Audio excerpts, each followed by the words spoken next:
Good evening and welcome. I'm Roger Schrader, the interim acting VP and academic dean, and I've been on the C2 faculty for over 30 years. I'm going to provide you background on the Duns Scotus chair, and then I will be introducing our speaker for today.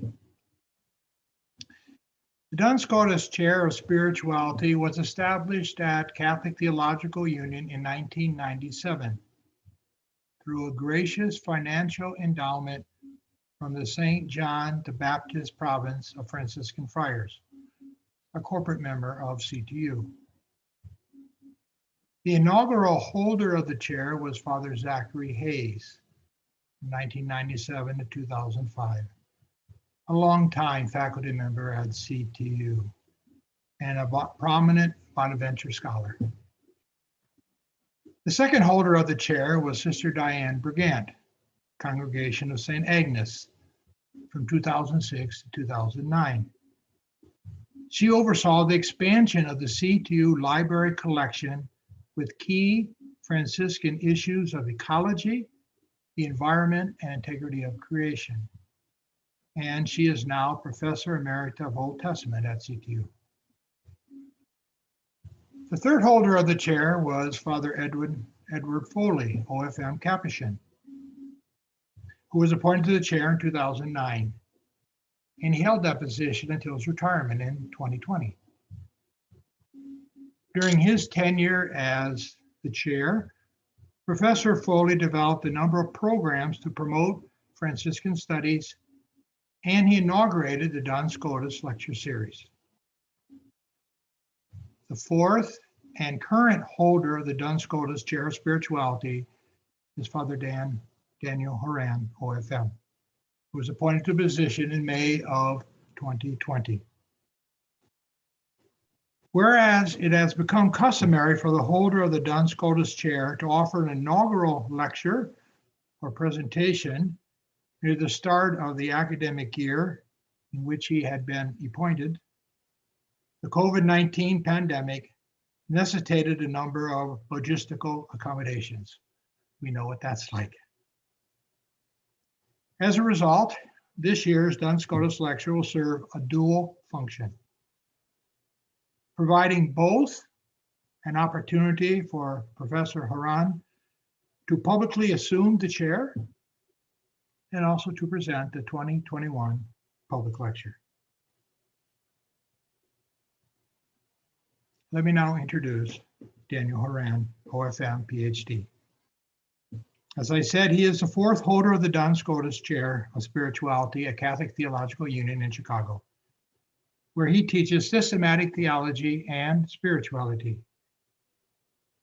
He is the author of a dozen books, including All God's Creatures, A Theology of Creation in 2018, and Catholicity and Emerging Priesthood, A Contemporary Theological Anthropology in 2019. He has hundreds of articles and book chapters. His next two book titles are A White Catholic's Guide to Racism and Privilege, which will be published this summer, and The Way of the Franciscans, A Prayer Journey Through Lent. This will be published in the fall.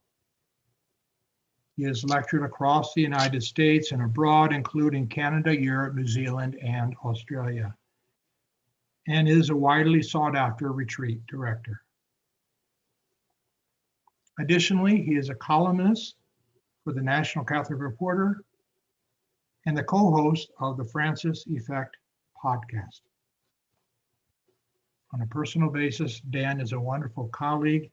He's a gift to CTU and the wider church. Welcome, Dan. We look forward to hearing your words tonight. Thank you, Roger. I really appreciate that. And thank you as well to Colleen and Letitia, who are the team that's making this remote presentation possible. And thank you to all of you who are joining us. Let me echo another note of gratitude. Father Roger mentioned that the Duns Scotus chair here at CTU was founded by a generous gift by the St. John the Baptist Province of Friars. So a special note of gratitude to their current provincial, Father Mark Sainer, and to the entire community of my fellow Franciscan friars. Another note of thanks as well to my immediate predecessor, Father Ed Foley, who held the chair for more than a decade. And a lot of the wonderful work that this chair has sponsored and co-sponsored over that time is in large part to him and to the group of advisors that he brought together around this important mission. And one of the key missions of the Duns Scotus chair here at Catholic Theological Union is to highlight the importance of spirituality, certainly within the Franciscan tradition, but even more broadly. And that's what I'd like to reflect on with all of you this evening. During the last decade of his life, the renowned Jesuit theologian Karl Rahner frequently spoke of the wintry season in which the church finds itself. Elizabeth Johnson, summarizing the various instances in which Rahner invoked this term, explains that this metaphor functioned in Rahner's thinking as shorthand for the situation of faith in the modern world. Fundamentally, the condition of Christian faith within the contemporary Western context of our societies here is one hampered by the absence of what Professor Johnson calls social convention or inherited custom that typically allows for the presumption of religious belonging, confessional faith, or institutional affiliation on the part of the general population. To be a Christian now requires a personal decision, the kind of decision that brings about a change of heart and sustains long-term commitment, Johnson observes. And she adds, when a person does come to engage in belief in a personal way, society can make this difficult to do. The apparent hibernation of vibrant Christian faith in the present age, at least in the public square, is what Rahner is gesturing toward with his metaphor of a wintry season. As Johnson vividly synopsizes, the luxuriant growth of devotions and secondary beliefs, all these leaves and fruits that unfurled in the season when Christianity was dominant in the culture, have fallen away. The trees are left bare and the cold wind blows. Those of us here in Chicago know what that's all about. In such a season, belief must get back to basics. It will not do to spend energy on what is peripheral and unessential as if it were high summer.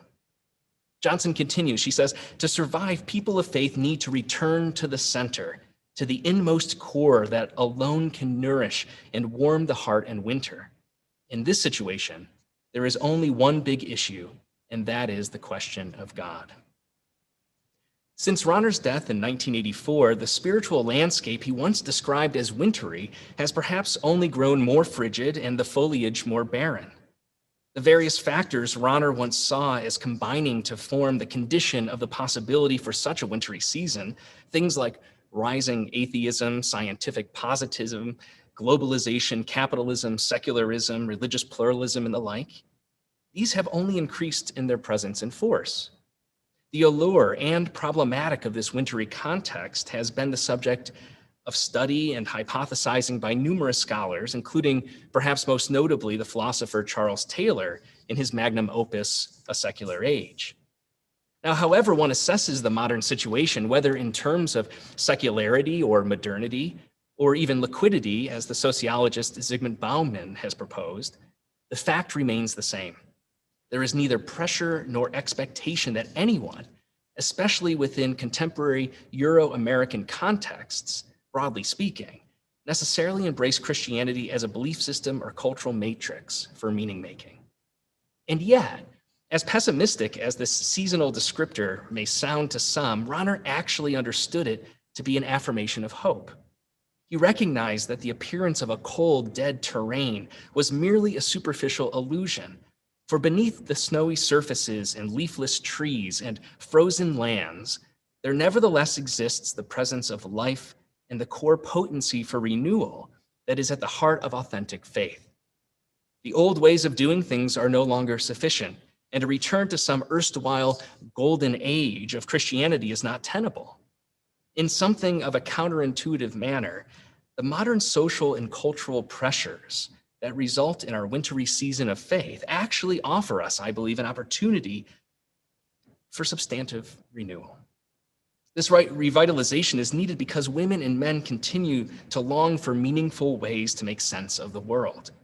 But since the old pat answers and weak attempts to memorize propositional claims that once passed for religious formation in previous generations no longer works, new ways of thinking about and approaching faith are necessary. And this is where the Franciscan spiritual tradition may provide helpful resources for exploring Christian faith in this wintry season, while also responding to some of the most pressing challenges of our time. For rather than just being obstacles to one's faith, the challenges that compose the signs of our times might rightly be described as occasions for spiritual renewal. So this evening, in this presentation, I intend to explore exactly what this might look like in practice. So first, I will address the importance of spirituality for our present moment. Second, I will offer an overview of why I think the Franciscan spiritual tradition is especially well suited to respond to contemporary challenges. And finally, before a brief conclusion, I want to show how Franciscan spirituality might provide us with resources for developing an inclusive spirituality in our wintry season that also responds to two, what we might call short case studies, although the problems themselves are far from short. The first is global climate change, and the second is the persistence of systemic racism in the United States. Now, within the context of the US, religious affiliation in general and identification with Christianity in particular are on the decline, and they have been for decades. In a 2003 article, Professor Sandra Schneiders described the contemporary social environment in the West as follows. Whatever else can be said, it is no longer the case in the first world that most people are initiated from childhood into a family religious affiliation and remain within it for a lifetime, never seriously questioning its validity and unquestioningly passing it on to their own offspring. These religious developments in our culture affect all of us in one way or another, personally and or through our children or students. Schneiders notes that though institutional religious affiliation may be at an all-time low, spirituality has rarely enjoyed such a high profile, such a positive evaluation, and even economic success as it does among Americans today. Now, for some observers, especially those whose livelihood or cultural identity is tied to traditional manifestations of religious expression and institutional affiliation, this inversely related phenomenon of religious disaffiliation with the ascendancy of spirituality is viewed with skepticism or puzzlement, or even by some disdain. Like many other scholars of religion and those in pastoral ministry, I have frequently heard this identification trend described in practice as, and I'm sure you're thinking this already, many of you, spiritual but not religious, which to some is a confusing or troubling sign.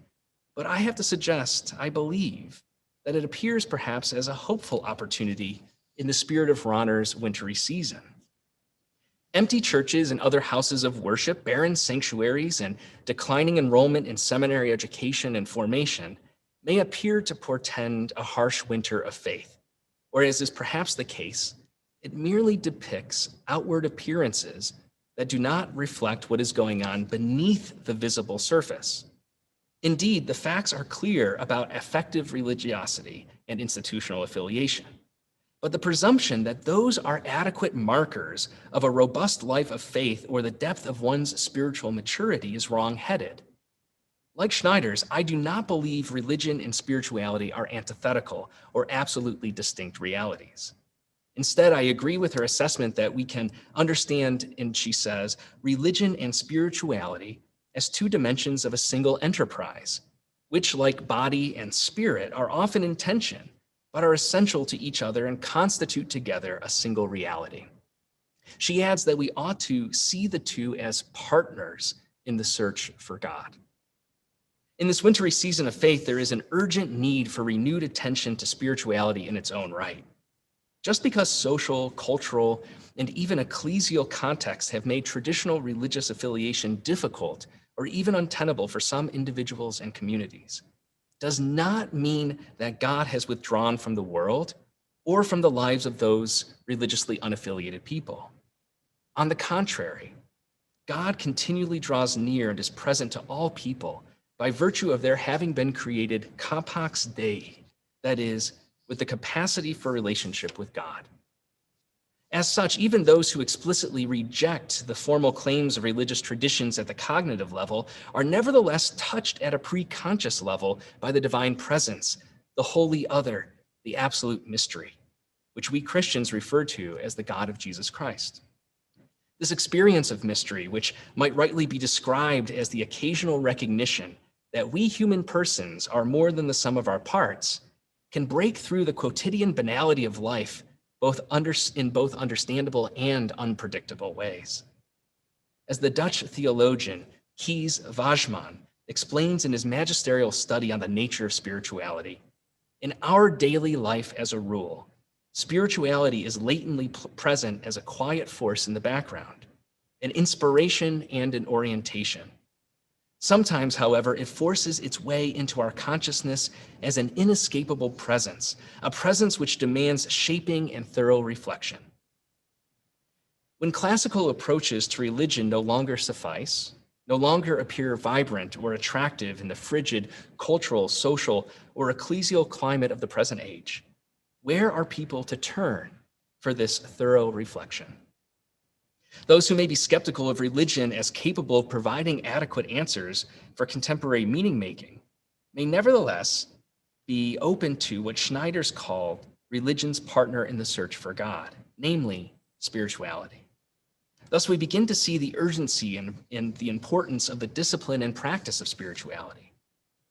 So to understand how spirituality in general and Franciscan spirituality in particular can offer an avenue for contemporary seekers striving to uncover meaningful resources for making sense of the world and their experiences, we have to first ask a simple question that nevertheless elicits a complex response. What is spirituality? The complexity involved in answering this question is summarized by Philip Sheldrake when he succinctly noted, "It appears that spirituality is one of those subjects whose meaning everyone claims to know until they have to define it." The term spirituality has developed over time and shifted in meaning. It began really from a generalized Christian conceptualization of the role of the Holy Spirit in the lives of Christ's followers. We see this, for example, in the Pauline letters of the New Testament. It developed then to a more narrowly defined reference to members of the clergy, such as found in the writings of medieval theologian Thomas Aquinas. And even in our own times, there's an increasingly broad application of the term in our contemporary era that includes a wide range of perspectives, disciplines, practices, and experiences. On the contemporary front, Bernard McGinn describes performing a search for definitions of spirituality in an article that was originally published in 1993. He wrote that he recently turned up some 35 different definitions of spirituality. What nearly all the respectable definitions share in common is the recognition that experience is the primary object of consideration. Or in the case of the academic analysis of spirituality and spiritual traditions, it is the formal object of our study. The late scholar Walter Principe offers the simple definition for spirituality, suggesting that it is a person's spirituality referring to what is most basic, the person's lived experience, the real existential level that is how that person lived in the spirit. I'm most interested in Christian spirituality as a resource for seekers in our contemporary Western context. For this reason, I find Sheldrake's recent definition from just the last few years especially useful. He writes, in Christian terms, spirituality refers to the way our fundamental values, lifestyles, and spiritual practices reflect particular understandings of God, human identity, and the material world as the context for human transformation. What is attractive about Sheldrake's definition is that it gestures toward the integrating and holistic role that spirituality can play in the lives of women and men seeking to make sense of their experiences in the world in accordance with Christian spiritual traditions. Notably, those who are religiously disaffiliated or skeptical of institutional belonging may welcome Sheldrake's assessment that spirituality can serve as the hermeneutical thread that ties together the disparate elements of modern living while providing grounding, balance, insight, and understanding. This definition is particularly appealing because it allows the insights of discrete spiritual traditions within Christianity to help shape understandings of God, human identity, and the material world in a manner not necessarily reliant on what such seekers might identify as exclusive dogmatic claims or intrusive institutional regulations, while at the same time encouraging ongoing conversion, or as Sheldrake puts it, human transformation. This description of Christian spirituality also signals something of an inductive methodology, which stands in contrast with what many former religious practitioners might have identified as the forceful, top-down, deductive approach of formal institutional belonging. And yet, for those who remain or desire to be religiously affiliated, I count myself among them, obviously, Sheldrake's definition applies equally well. The aim of engaging Christian spirituality in this wintry season is to provide meaningful values, insights, and practices for those seeking understanding of their experiences in the world, particularly experiences of transcendence. The persistence of human existence as more than the sum of our parts, that intuitive and precognitive Vorgriff ad esse that Rahner describes as our intrinsic capacity to move beyond the limited horizon of our knowledge and existence. This begs a response and elicits resources to aid in the lifelong hermeneutical endeavor of making meaning and interpreting experience in the world. The Franciscan tradition offers contemporary spiritual seekers precisely this kind of assistance, providing an array of resources, insights, which can be appropriated in the quest for meaning today. For as the Franciscan scholar William Short writes, chaotic and intuitive, creative and affectionate, radical and obedient, the Franciscan tradition may offer to those searching for a path of spirituality an appealing itinerary. So now, why the Franciscan spiritual tradition? St. Francis of Assisi, who died around 1226, was someone who lived in a time of social upheaval and civil unrest.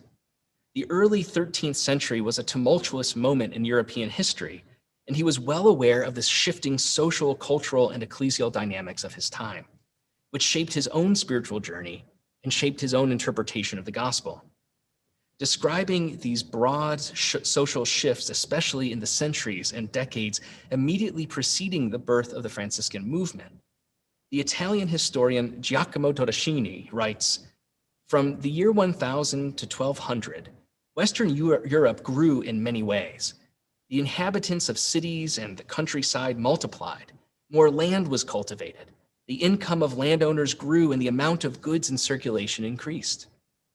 Reflecting on the consequences of these changes, he adds, in the cities, families strong enough to hold command grew in number, while the territorial aristocrats looked for any way to turn their de facto power into perpetual government.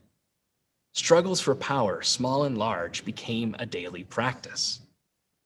With increased concentrations of wealth and power in the hands of fewer people in society, something that I think we know quite a bit about today, Francis in his time was concerned about the ways the shifting political and economic dynamics of his time were affecting those most vulnerable in his community, the poor, the infirm, the outcast. A large part of his own conversion experience was tied to recognizing that another way to live was possible, and that the pattern for this alternative way of life was the gospel. This conviction about the central purpose of Christianity as the pattern for another way of being in the world led him to speak in tones that were exhortative and in a manner reflecting great urgency. But it was not a message of exclusivity or triumphalism. Instead, the gospel message that Francis preached by word and deed sought to inspire a spiritual renewal in the hearts, minds, and whole lives of those he encountered. His own experience of divine mercy, as he himself outlined in his final testament, which was dictated on his deathbed, shaped his worldview and guided his outreach to those, the traditional structures and institutions of civil society and ecclesial hierarchy left behind. This theme of mercy is an important element in the Franciscan spiritual tradition that has not garnered sufficient attention over the years. With Pope Francis's explicit emphasis on the importance of mercy ever since the beginning of his pontificate, interest has certainly begun to increase. While Francis of Assisi was not entirely original in his focus on mercy in the spiritual life, his explicit emphasis on it as a governing factor distinguishes the Franciscan tradition from many other religious movements of the time. As the French historian André Vauchet notes, Francis was profoundly inspired by growing lay spiritualities of the time that reinterpreted the evangelical message of what Christian discipleship looks like in actual practice. Vauchet explains, mercy consists of an attitude toward the other that we are inclined to think has always been part of the range of human reactions to misfortune or sin. But in fact, there is nothing automatic or obvious here. We can even date the appearance of such mercy, or at least its diffusion within Christianity, to the time in which Francis of Assisi lived. An interesting historical note. Assessing the growing economic disparities, the social injustice, the general struggle of the poorest and most marginalized of his time, Francis found within Christianity inspiration for responding to the signs of the times in the light of the gospel. His primary response was the adoption of this virtue of mercy, which he generously applied to everyone he encountered. Because mercy so thoroughly saturates the Franciscan tradition, it offers a dispositional remedy for the widespread rancor, animosity, divisiveness, and polarization we see in our own tumultuous moment in history. When so many people today have walked away from traditional religious institutions because their leaders and adherents have only contributed to such division among individuals and groups, the inaugural spirit of mercy that inspired Francis and his followers' engagement with society is particularly attractive. More important than the mere presence of the theme of mercy throughout the Franciscan tradition is the manner in which it was actualized in the preaching and the praxis of the moment. I think there are at least three elements of the Franciscan tradition that speak particularly powerfully to our present moment and points to resources for spiritual seekers in this wintry season, namely the emphasis on itinerancy, the outright outreach to marginalized communities, and non-judgmental and inclusive approach to practitioners of other religious traditions and non-believers. So first, unlike the traditional forms of communal religious life before the emergence of the mendicant movements of the Middle Ages, which are nearly exclusively composed of monastic orders, monastic communities, the Franciscan tradition embraced a radical spirit of itinerancy that distinguishes it even among other mendicant communities of the time. Francis insisted on going out into the world rather than retreating from it in the ancient spirit of fuga mundi, of fleeing the world. The early Franciscan approach to pastoral ministry was distinguished by the friars' presence wherever people were to be found, from leper hospices and local parishes to the public squares, nascent medieval universities, in what Franciscan scholar Michael Cusato describes as the marketplaces.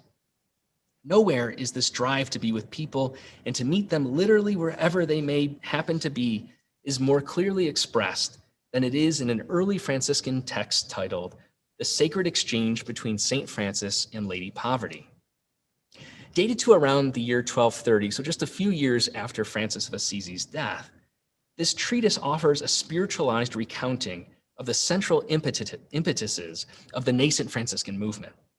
In one very telling passage, the friars are with the personified Lady Poverty, who's presented as a noblewoman in this allegory, and she requests to see their cloister in order to demonstrate their commitment to religious life.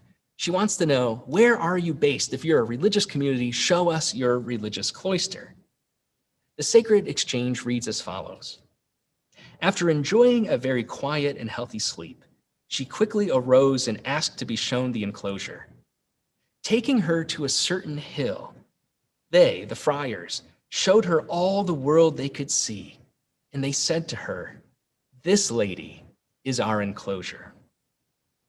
Commenting on the novelty of this spiritual innovation and affirmation of the goodness of the world, Bernard McGinn writes, "Here we see an important inversion of the traditional picture of the relation between world, cloister, and paradise. In monastic mysticism, one fled the world, fuga mundi, to enter into the cloister, where through spiritual exercise, it might become possible to enjoy a foretaste of heaven. In the sacred exchange, the the Franciscan practice of absolute poverty allows the whole world to be seen as a cloister and even a paradise. Today, when some Christians advocate for a kind of modern fuga mundi in various forms as a response to the challenges of contemporary life, such as what has been seen in the conservative commentator Rod Dreher's book, The Benedict Option, by way of one example, the Franciscan spiritual tradition offers a robust alternative, calling instead for recognizing God's enduring presence within the world and everyday life.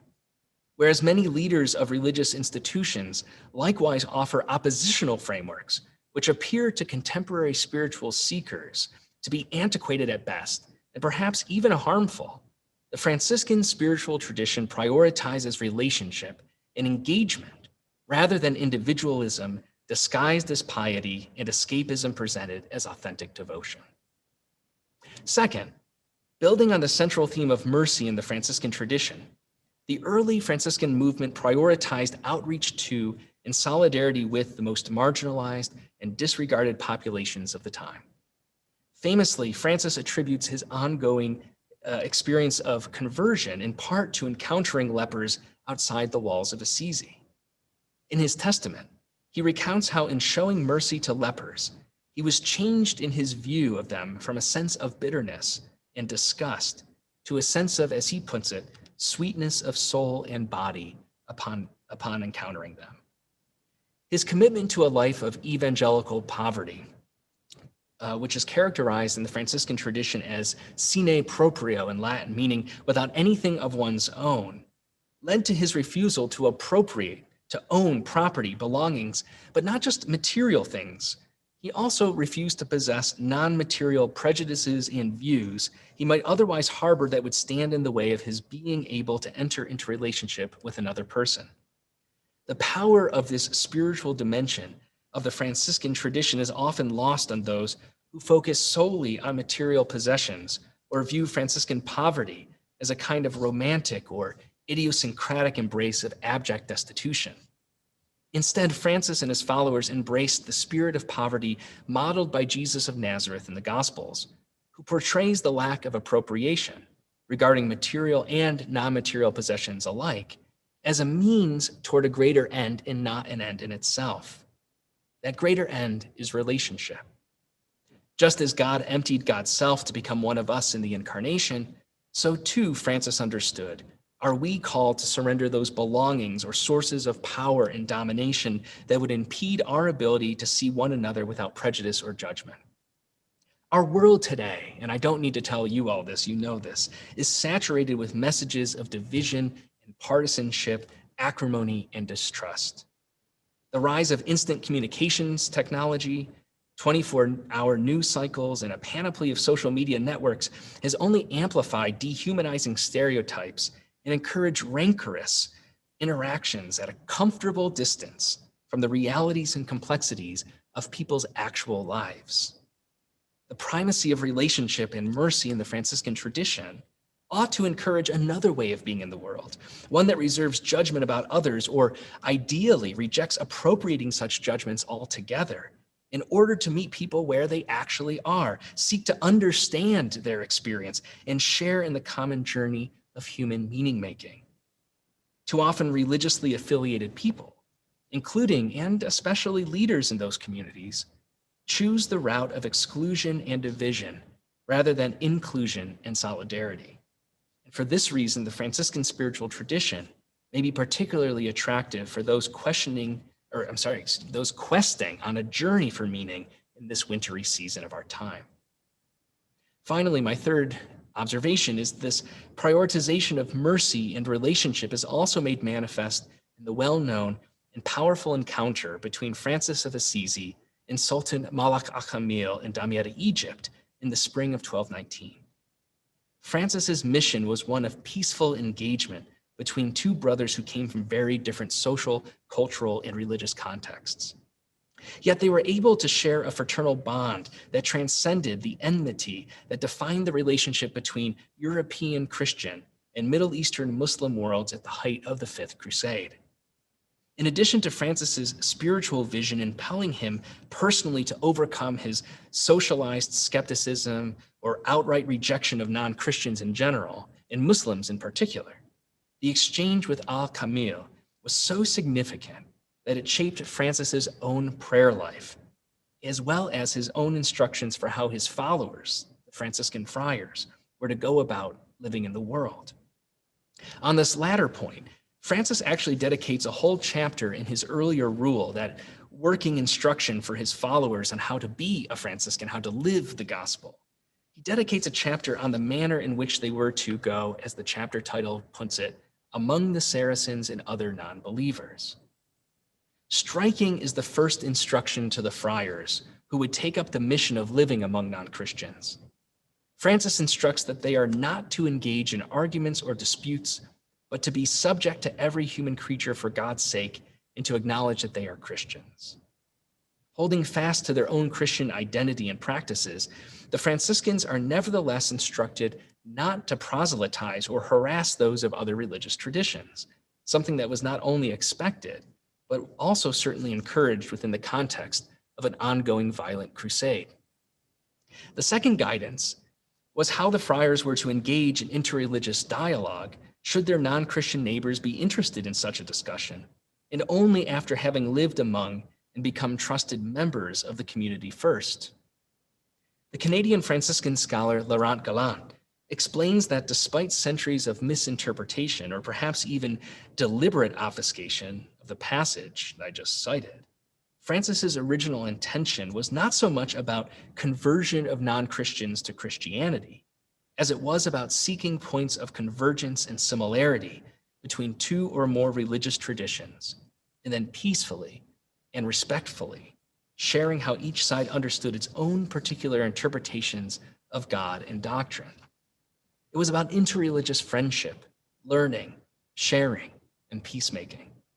And it reflects the Franciscan commitment to meeting people wherever they are in their spiritual journeys without imposing prejudices, judgments, or conditions. This aspect of Franciscan spirituality seems especially relevant in an age of increasing institutional disaffiliation and religious pluralism. The starting point for Francis's approach to engaging others was not to dwell on respective differences in an effort to identify and then correct others of their errant ways.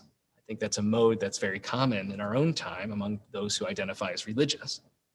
Rather, he learned through the experience of interreligious friendship about the importance of acknowledging commonality, which always begins with our shared humanity, while not brushing aside the real differences.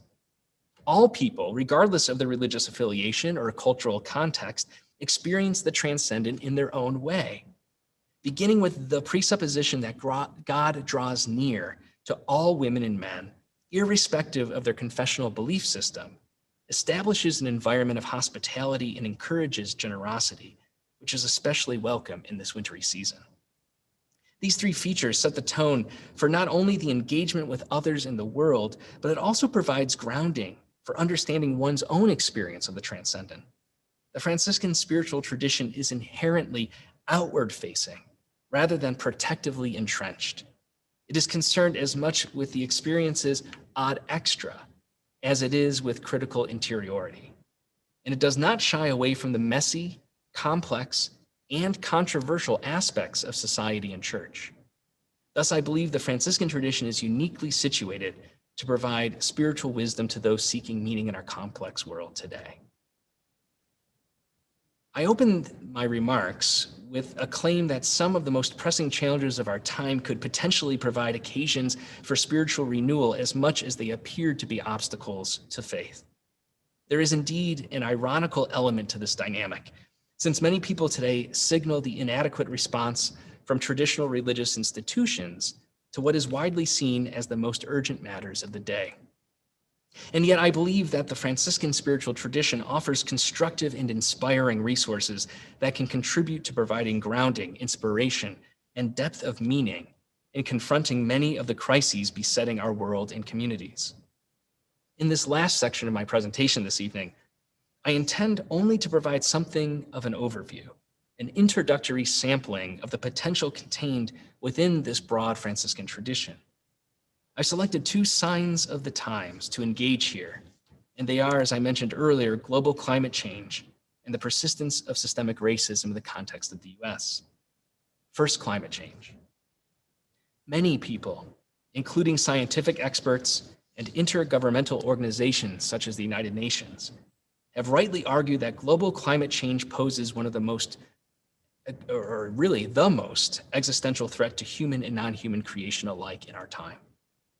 Recognizing the dire circumstances, Pope Francis, inspired by his namesake, St. Francis of Assisi, issued an impressive encyclical letter in 2015 titled Laudato Si, on care for our common home.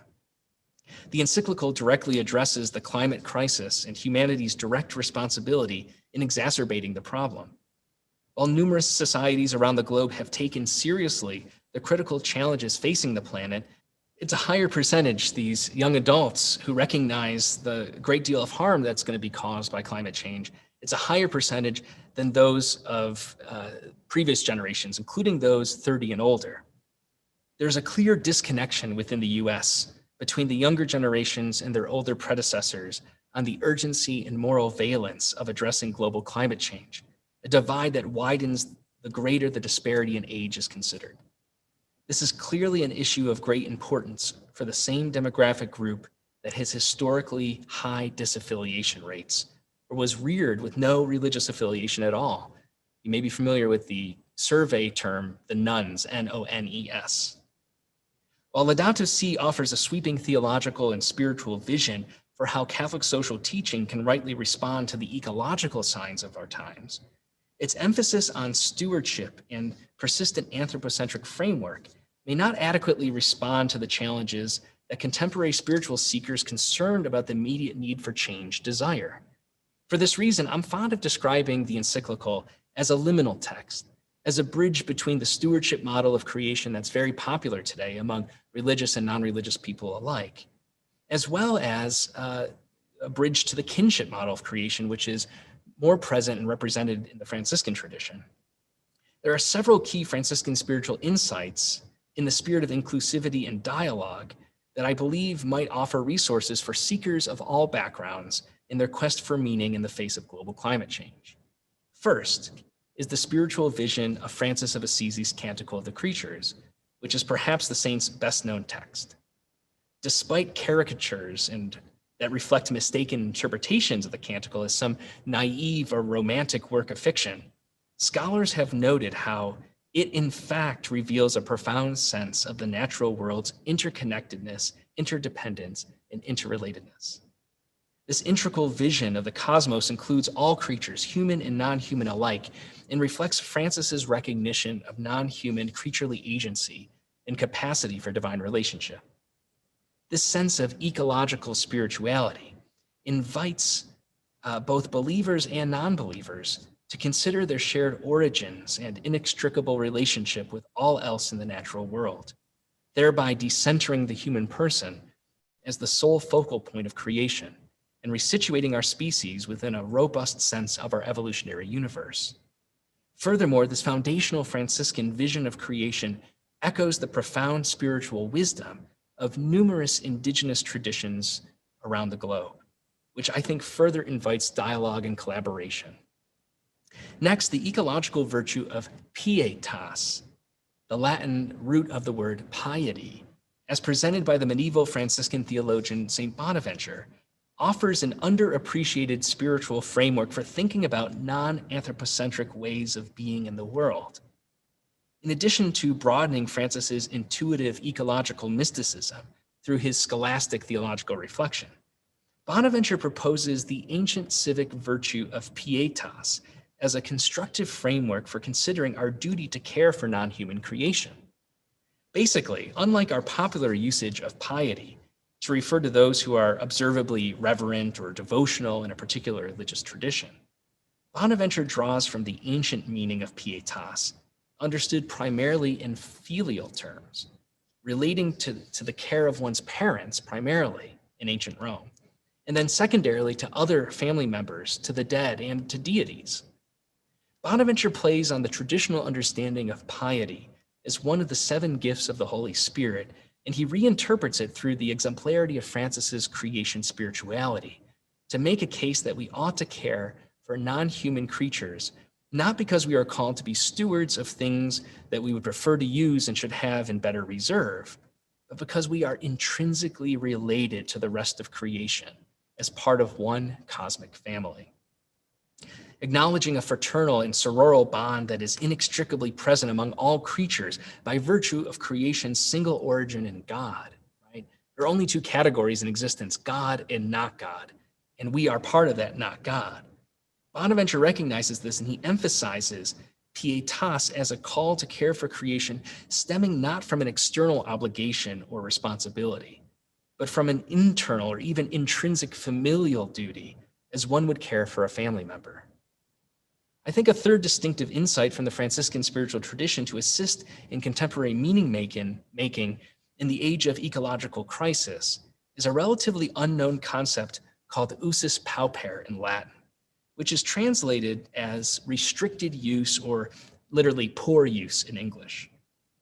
This idea finds its origins in the work of the medieval Franciscan theologian Peter of John Olivi in response to an otherwise esoteric concern about the proper interpretation of the religious vow of poverty in the 13th century. I'm sure I've already put everybody to sleep by even saying that sentence. But the core of the debate centered on how to understand this Franciscan commitment to sine proprio, to live without anything of one's own. Some friars, some Franciscans had proposed that as long as a Franciscan did not have de jure, that is, a legal sort of ownership of a thing, which by virtue of our vow of poverty we cannot, then those friars could use the things they had access to in whatever way they saw fit. But Olivi believed the call to follow the example of Jesus Christ required greater discernment and reflection beyond merely claiming lack of technical ownership. Instead, he argued that the very manner of use itself ought to reflect the way God intended us to use the goods of the earth. And this was expressed in terms of usus pauper, restricted use, or the use of things in a manner most in keeping with Christ's model of divestment of goods. While Olivi almost certainly never imagined this concept being invoked in terms of creation and our place as humans within it, I believe Olivi's understanding of usus pauper offers us at least a guide for negotiating a very real tension that exists. The tension between the defense of all creation's intrinsic value, apart from whether we humans think it's worthwhile or not, on the one hand, and the everyday necessity we have to actually instrumentalize or use aspects of creation. Indeed, all creatures on this planet, in this world, require the use of other aspects of creation for survival. Previously living organisms are consumed by other organisms to provide fundamental nutrients for metabolic activity and the perpetuation of life. Sometimes previously living organisms are utilized by other organisms, not just for nutrients or fuel, but for habitation purposes, such as one finds in the construction of a beaver's dam or of a human's home. Lest we forget that the wood that forms the foundation of the structure, the walls of your home, or the chair you're sitting in right now, once was alive. Now, if one has eyes to see the intricate layers of interdependence and relationship among all aspects of creation, what Charles Darwin famously called the entangled bank, it becomes clear that absolutely nothing can survive apart from the necessary instrumentalization of some creatures. So how do we balance the intrinsic value and goodness of all of God's creation with the necessity of occasional instrumentalizing of creatures such as is required when eating animal meat or killing plant life? This is where I think that Franciscan spiritual insight of usus pauper, adapted for this context, can continually challenge women and men today to engage in practices of attention, discernment, mindfulness, and reflection about what is used or consumed. It is not enough to be mindless consumers or, conversely, to be intractably absolute when approaching non-human creation. Instead, the Franciscan tradition challenges spiritual seekers to be considerate and discerning about their decisions and actions in the world. Again, just introductory elements. The second is the persistence of systemic racism. And I wish I had more time to talk about both of these issues. The second short case study is how to the distinctive insights from the Franciscan spiritual tradition might offer contemporary seekers meaning-making resources in this wintry season of faith with regard to systemic racism. Like global climate change, the challenge of racism and its corollary of white supremacy are too large to pretend solving in this limited space. However, rather than acquiesce to the crippling enormity of the problem, I suggest drawing from the wealth of spiritual wisdom in the Franciscan tradition alongside all the other critical and constructive resources we have access to. And there are two insights in particular I think are worth highlighting here. First is the concept in Latin of hac and the second is the Franciscan understanding of evangelical poverty. The first resource comes from the innovative work of the medieval Franciscan theologian and philosopher John Duns Scotus, for whom this lecture and the chair that it's tied to is named. Put simply, in the medieval debates over what determines a given object's particularity, what is technically known as the principle of individuation, a general consensus formed around various interpretations of Aristotle's proposal that emphasize the quidditas in Latin, the whatness of a given object. So we might think of the whatness of me and you as humanness, or tree-ness, or dogness, or mosquito-ness, and so forth. The priority, the interpretation, the emphasis on quidditas viewed that as essential, and that a given entity's particularity, what made it this particular tree, not that particular tree, was formed primarily as a result of what Aristotle called accidental attributes, things like color, location, relation, number, and so forth. While Scotus affirmed there was such a thing as a common nature like humanness, he didn't deny that, he believed that it was nevertheless secondary to a more fundamental determining principle, which was positive, unique, inalienable, and coextensive with the thing's very existence or being. Over time, the Latin neologism hac, which translates in English literally as thisness, served as a placeholder for Scotus's proposal for what accounts for difference among creation. Each creature's identity and intrinsic worth is not determined by any factor from outside, from without, but originates exclusively from the loving and free act of the divine will through creation. What this means for the human person is that Scotus's notion of hac resituates the focus of human value and dignity from an essential and universal essence or nature to a location of radical particularity. Primacy is placed on the individual, while concurrently recognizing the inherent relationality and community that exists among those who share this common nature, in this case, all of humanity. For Scotus, as the Dutch theologian Antony Vos explains, the basic category is not universality, but individuality. The individual has his or her own identity, something essential which cannot be shared with anything else. Their respective hac are unique, not something negative. This notion of a negative principle, in contradistinction to Scotus's positive principle, could be found in other medieval iterations of hylomorphic philosophical anthropology, such as in the theology of Thomas Aquinas. As philosopher Mary Beth Ingham notes, each being within the created order already, according to Scotus, possesses an immanent dignity whose foundation is relational. It is already gifted by a loving creator with a sanctity beyond our ability to understand.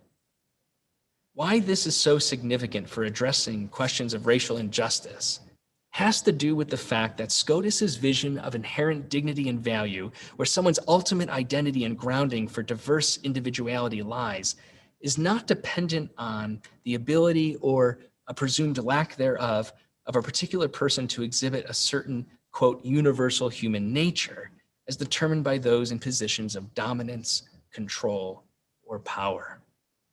Rather, Scotus's hac locates human value and dignity as a constitutive element of a person's very being or existence from the outset. As philosopher Victor Anderson notes, he uses the term categorical racism. He says that white anti-Black racist logic, which has been present from the outset of the Western Enlightenment era, created the category of race as we understand it today, and it did so in an essentializing manner. This process of essentializing was governed by and contributed to white racial ideology that largely shapes presuppositions about race, subjectivity, and the human person in the Euro-American context. At the core of anti-Black racism is the presumption of categorical differences, which are not only assumed to be absolute on account of phenotype or appearance, but also subordinate one group of people to a dominant group. In the American context, this has also been a distinction between persons of color in the former category and those who are identified as white in the latter, resulting in a hierarchical ordering of human beings that has had abhorrent and destructive concrete consequences. The nugget of spiritual wisdom the Franciscan tradition offers on this point centers on Scotus's unwavering assertion that each and every person's inalienable dignity and value is rooted not in a conformity to an external ideal or type or form or substance or essence, but in the radical particularity of each creature prior to consideration of any way there might be something identified as shared in common. Our collective value as a species, sharing the common nature, humanity, is made possible by the prior reality of our individual dignity and worth arising from our particularity and divinely granted identities. Such a resource for meaning-making in a wintry season marked by rampant racial injustice in our communities and oppression offers us a spiritual framework, I believe, for beginning to think in other ways about justice, dignity, and equity at even a deeper level. There's so much more to unpack there. If Scotus's concept of haçeitas offers us an abundant resource for radically asserting the intrinsic dignity of each and every person, independent of anything else as a contributing remedy for racial oppression, then the second resource I want to highlight from the Franciscan tradition addresses the need for those who benefit from the unjust system of racial oppression and white supremacy to divest themselves of unearned privilege and power. This brings us back to a theme I previously addressed, namely the Franciscan understanding of evangelical poverty. As I stated earlier, Francis of Assisi and his followers understood the vow of evangelical poverty not as an end in itself, as if to romanticize abject destitution, but instead as a means to a greater good, namely to break down barriers, physical and non-material, that inhibited relationships with all people in the rest of creation. In his book, Francis of Assisi and Power, French historian Jacques Delarue studies the tradition in textual evidence, arguing in turn that what was really the fundamental issue at stake for Francis in his particularly idiosyncratic way of life according to the pattern of the Holy Gospel was, as I mentioned earlier, not poverty as an end in itself, but rather evangelical poverty as a strategy for renunciation of power. Delarue explains in sum what Francis's spiritual outlook entailed. He says, Francis chose to establish in a rule of religious life the conditions shared by the most powerless classes in the society of his time: destitution, precariousness, itinerancy, and manual labor. He showed a loathing for all forms of power and went far beyond the scorn of the world as found in the monastic and ascetic tradition. With Francis, there is less a merely visible break with the world. At the heart of his life, there's instead more intransigence toward any compromise with the world and its powers. While the sense of Francis's awareness of the inherent power relations at play in his time can be seen in a variety of his writings throughout the early sources and within the medieval chronicles, it comes through most clearly in several important texts, including his own authored texts, such as the earlier rule and his admonitions. Francis's spirituality informed his social criticism, resulting in a practical disposition that sought both protest and solidarity. Protest of the unjust structures of oppression and subjugation that harmed minoritized communities, and solidarity with the same communities through voluntary divestment of material and ideological possessions. As the Franciscan historian Michael Cruzado notes, the Franciscan love of poverty flows out of a more fundamental posture which the friars had adopted toward the use and abuse of power. This spiritual commitment had concrete consequences in the way that the friars structured their lives, opened themselves to relating to others, and continually rejected the unjust systems of oppression present in their context. This disposition resulted in a particular posture, not of subservience, but of radical egalitarianism that the Franciscan movement sought to incarnate, particularly as a form of resistance to dehumanizing structures of economic, social, and ecclesial inequality. What is particularly interesting, I think, for us today, and as a potential resource for spiritual seekers in their effort to be anti-racist, is the prerequisite that the friars acknowledged first and foremost their unearned privilege and power that was necessary before they could attempt to do any good or advocate on behalf of anyone else. It required a willingness to see reality as it actually is, and not how those in privileged social and ecclesial contexts wanted to see the world. Today, I think this resonates strongly with the need for those, such as myself, who occupy social locations of racialized privilege, to consciously embrace a disposition of sine proprio in response to the twisted logic of white supremacy. Our social context of white supremacy in the United States not only perpetuates self-justifying narratives of merit or deservedness among the dominant caste, to borrow from journalist Isabel Wilkerson's insightful framing, but it also shields those who benefit from systemic racism from seeing the truth of this dynamic and the harm that is perpetrated on minoritized communities. As the 20th century spiritual master Thomas Merton, among so many others, recognized, racism is a white problem, and therefore systemic racism will not change until those who benefit from it acknowledge this truth and respond in kind. For this reason, the Franciscan spiritual tradition offers, I think, a distinctive resource for thinking about, reflecting on, and acting to dismantle such unjust power relations.